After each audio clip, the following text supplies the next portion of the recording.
IRS जैसे महत्वपूर्ण सरकारी पद से वीआरएस लेने के बाद राजनीति की दुनिया में कदम रखने वाले बैद्यनाथ मेहता निर्दलीय प्रत्याशी के रूप में 19 अप्रैल को अपना नामांकन पत्र दाखिल करेंगे।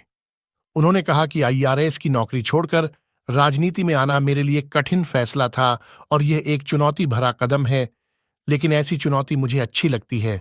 उन्होंने कहा कि सुपौल के विकास के लिए, यहां से पलायन को रोकने के लिए, युवाओं के रोजगार के सृजन के लिए और किसानों की गरीबी को दूर करने के लिए उन्होंने राजनीति में आने का फैसला लिया। पत्रकारों से बातचीत करने के दौरान श्री मेहता ने बताया कि उनका सपना अपने लिए नहीं, बल्कि क्षेत्र के किसानों, युवाओं और आम जनता के विकास के लिए है। उन्होंने यह भी कहा कि मैं किसान का बेटा हूं। प्रत्येक व्यक्ति का अपने समाज के प्रति दायित्व होता है। श्री मेहता ने बताया कि जिस समय मैं अपने पद पर कार्यरत था, उस समय सरकार के लिए टैक्स जमा करता था। उस पद पर रहकर मैं अपने परिवार को हर सुख सुविधा प्रदान कर सकता था, लेकिन फिर भी मैंने वीआरएस लेकर राजनीति जैसे मुश्किल भरे रास्ते को चुना। मैं जानता हूं कि यह रास्ता काफी मुश्किल भरा है, फिर भी सुपौल की जनता के लिए इस मुश्किल भरे रास्ते पर चलकर उनके हित में कार्य करना चाहता हूं। देखिए, हम आईआरएस के साथ साथ एक किसान का भी बेटा है और हर एक आदमी का समाज के प्रति एक दायित्व भी बनता है। जो आपने समाज के लिए क्या किया। हम जिस पद पर थे उससे निश्चित रूप से हमने सरकार के लिए काम किया। कोई एक विभाग था, इनकम टैक्स डिपार्टमेंट में हम थे, सरकार के लिए टैक्स जमा करते थे और उस पद पर रहकर हम अपने परिवार के लिए सुख मुहैया कर सकते थे, अपने सगे संबंधी के लिए कर सकते थे। लेकिन जब समाज की बात हो, बिहार और देश की बात हो, बिहार के लगभग 70% किसान, संख्या हम अगर कहें तो लगभग ये 8 करोड़ के आसपास हो जाएगी। 2 करोड़ कम से कम ऐसे नौजवान युवा साथी जो मजदूरी करने के लिए विवश हैं, दूसरे प्रदेश में जाते हैं, अपने छोटे छोटे बच्चों को छोड़कर, अपने परिवार पत्नी को छोड़कर, अपने बूढ़े माता पिता को छोड़कर। मुझे लगता है इस समस्या के लिए जो भी सरकारें यहाँ रही है, उन्होंने कोई ठोस निर्णय नहीं लिए हैं, कोई दूरगामी नीति नहीं है जो बिहार से कैसे पलायन को रोका जाए। आजादी के 77 साल के बाद भी वही समस्याएं आज भी विद्यमान है जो आजादी के समय था। इस देश बिहार में दुनिया के कोने कोने से लोग पढ़ने आया करते थे।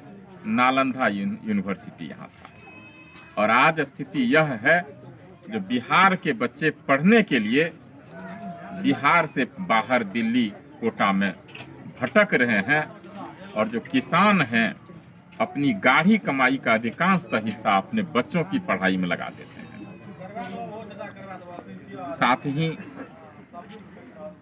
और भी कई समस्याएं हैं, स्वास्थ्य की समस्याएं हैं। सरकार हॉस्पिटल कुछ बना भी रही है, मेडिकल कॉलेज बन भी रहे हैं, लेकिन वहां डॉक्टर नहीं है। और डॉक्टर कैसे होंगे? इतनी महंगी जो मेडिकल की पढ़ाई है वह क्यों है, यह प्रश्न मेरा है। जो भारत देश में 1 करोड़ रुपया लगता है एमबीबीएस की पढ़ाई में, प्राइवेट से जो पढ़ाई होती है, और इसी पढ़ाई के लिए जो गरीब देश हैं अगल बगल में, पाकिस्तान है, नेपाल है, बांग्लादेश, श्रीलंका है, वहाँ यह पढ़ाई 30 लाख में एमबीबीएस की पढ़ाई 5 साल का कोर्स हो जाता है। इस प्रश्न को मैं आपके माध्यम से भी उठाता हूँ, सरकार संवेदनशील क्यों नहीं है? साथ ही हम कहेंगे जो चाइना है, रसिया है, यूक्रेन है और भी कई डेवलप्ड कंट्रीज भी जहाँ है, वहाँ भी पढ़ाई जब मेडिकल की इतनी सस्ती है तो अपने देश भारत में यह इतनी महंगी क्यों है?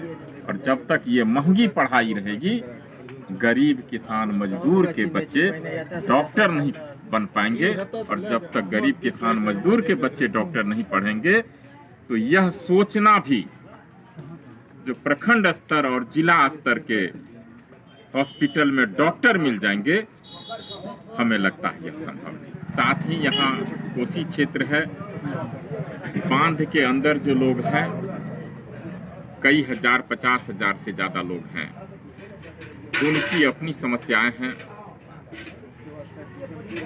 तो मेरा यह मानना है जो हमारी ताकत है, मेन पावर, मानव शक्ति, उसको और कैसे ताकत दें।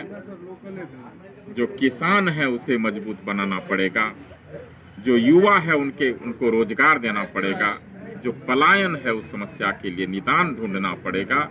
यही हमारी ताकत है, युवा हमारी ताकत है और उसे ताकत देने की जरूरी है। और मेरा मानना है जो भी जनप्रतिनिधि जाते हैं उस मामला को उजागर नहीं करते हैं, बात को रख नहीं पाते हैं, और सरकार भी इस मामले में मुझे लगता है संवेदनशील नहीं है और कोई ठोस निर्णय उसके पास नहीं। इन्हीं सब मुद्दों लेकर के मैं अपने 7 साल की बची हुई IRS की नौकरी को छोड़कर समाज में आया हूँ, जनता के बीच में आया हूँ। और जनता ने, सुपौल लोकसभा की जनता ने जाति, धर्म और दल से हटकर बैद्यनाथ मेहता के समर्थन में हमारे कदम से कदम मिला के चल रहे हैं। इसलिए मैं सुपौल लोकसभा की जनता का धन्यवाद देता हूं और हम आभार प्रकट करते हैं।